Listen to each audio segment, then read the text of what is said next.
Okay, so how many times have you thought about trying meditation?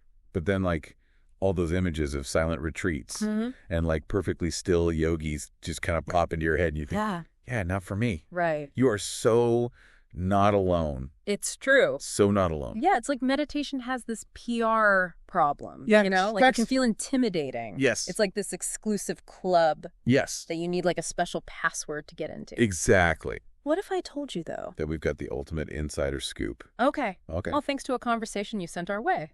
Really?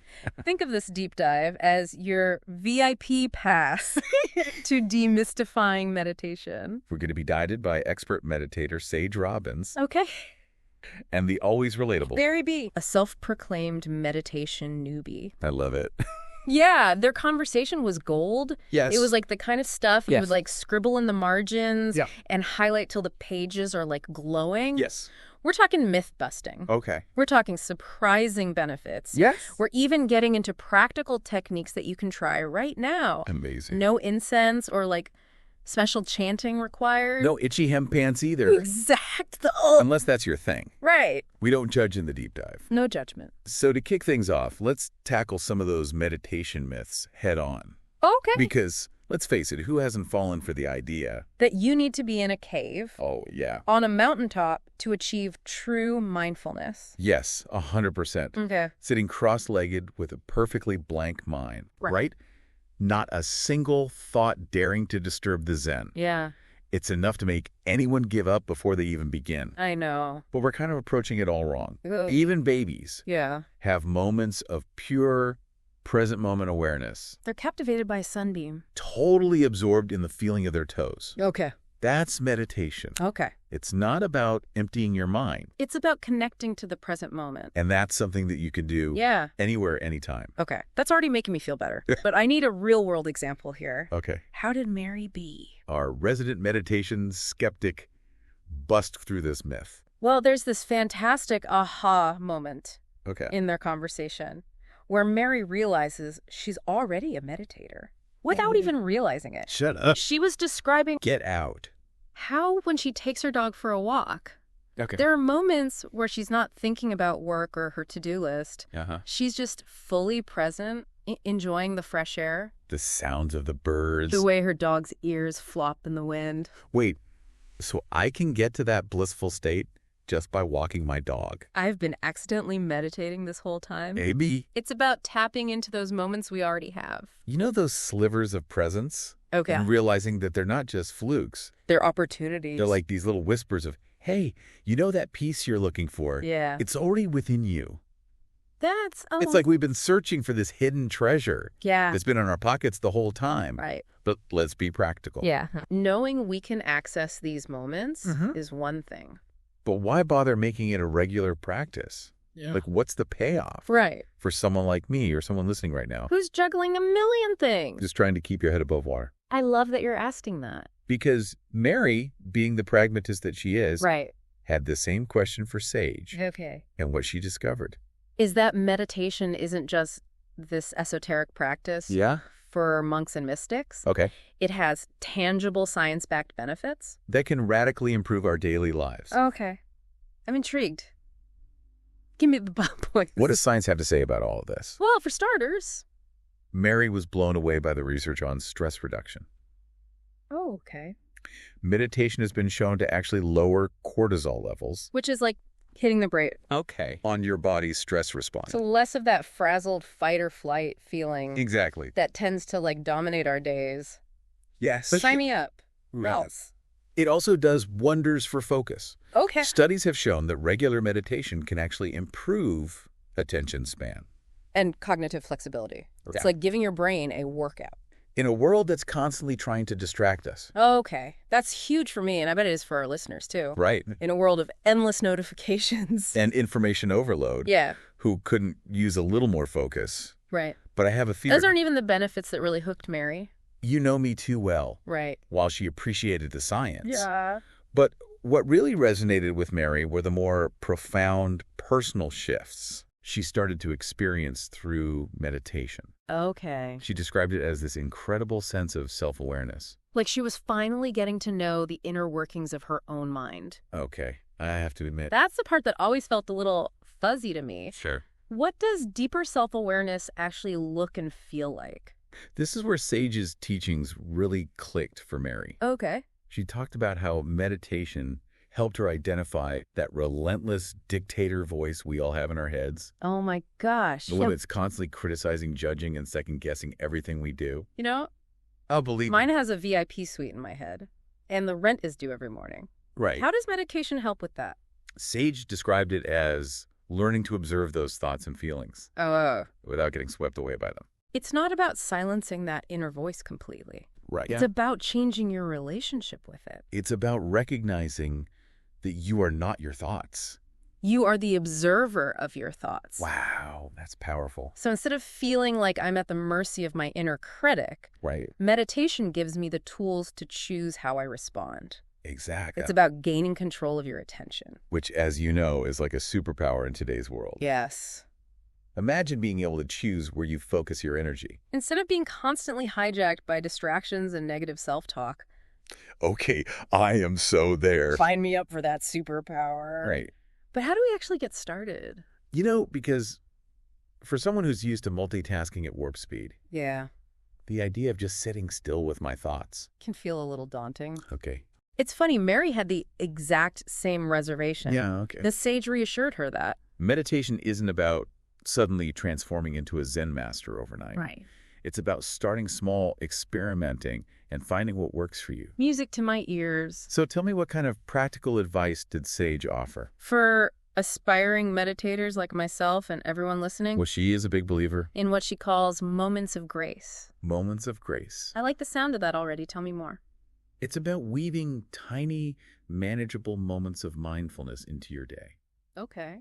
We're not talking about carving out an hour. For silent contemplation, we're Well, talking yeah. about taking just 1 or 2 minutes. To pause, breathe, and connect with a sense of gratitude. Okay, even I can spare a minute or two. What does a moment of grace look like in action?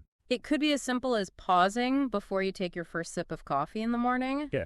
And just appreciating the aroma. The warmth of the mug in your hand. Yeah. The quiet of the house before everyone else wakes up. So it's about taking those little everyday things we usually rush through Yes. and turning them into opportunities for presence. Exactly. Or it could be noticing the sensation of the sun on your skin during your lunch break. Or taking a few deep breaths. Before you walk into a meeting. Right. It's about infusing those little moments with awareness and appreciation. Oh, I love that. So simple, yet so profound.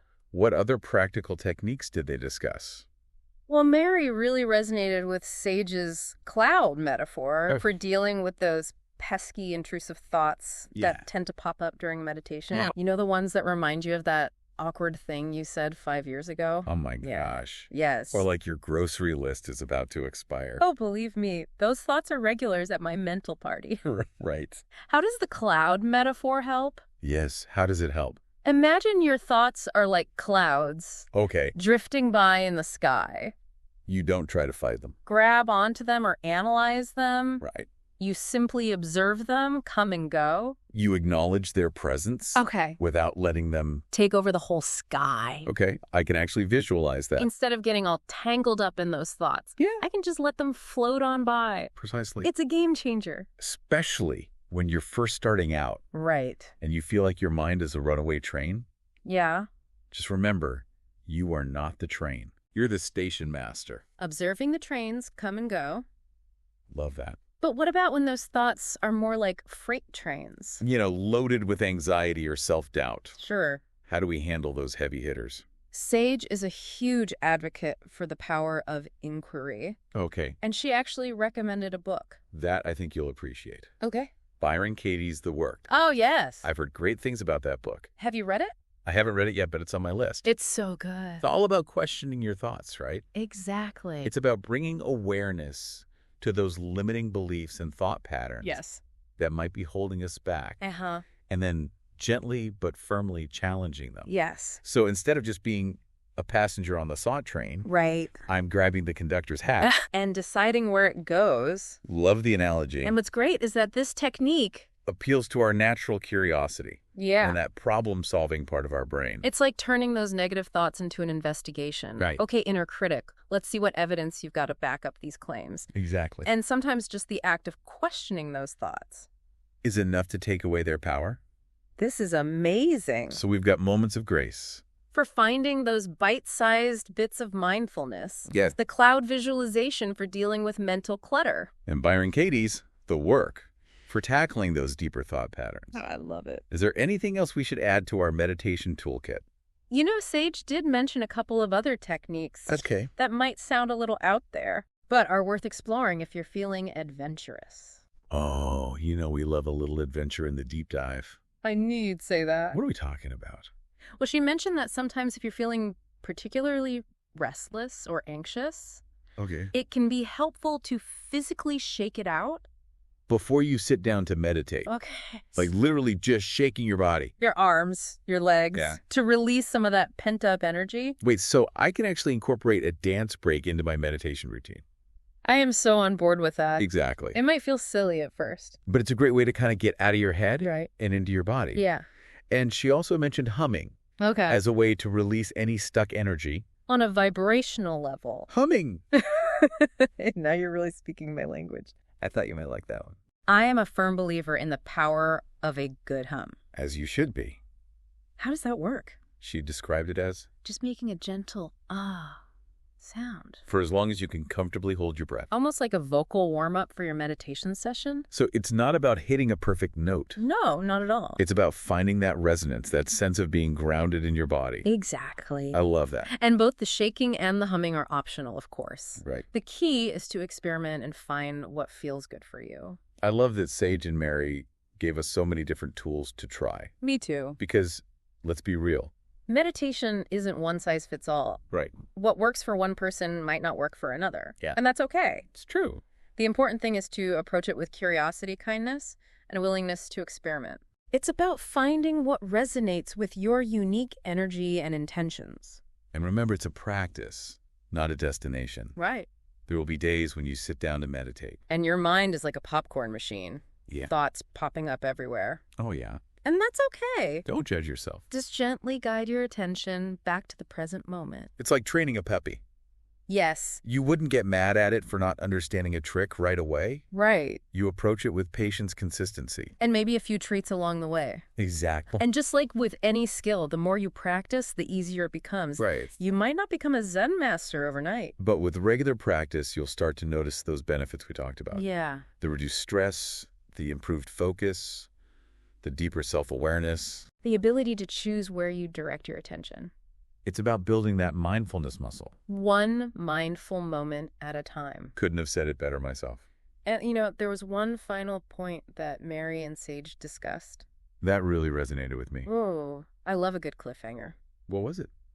They were talking about how sometimes the very thing we're seeking through meditation, that sense of peace, clarity, presence, is already present in our lives. We just haven't recognized it as meditation. Whoa. That's a powerful thought. So we're already accidentally meditating. Maybe we are. Without even realizing it. Tell me more. Think about those moments when you're completely engrossed in something you love. Okay. Maybe you're painting, gardening, playing music. Or even just having a really engaging conversation with a friend. Yeah. Time seems to disappear. And you're completely present in that moment. That's a form of meditation. You're right. It's that flow state. Where you're so absorbed in what you're doing. Yeah. That everything else just melts away. I've totally experienced that. But I never thought of it as meditation. Right. Or how about those moments when you're out in nature? Feeling the sun on your face, the wind in your hair, yes. That feeling of being grounded and connected to something bigger than yourself. Those are all glimpses of that meditative state. Wow, you're totally blowing my mind right now. So what do we do with that information? How do we take those happy accidents and turn them into a more intentional practice? It's about paying attention to those moments. Okay.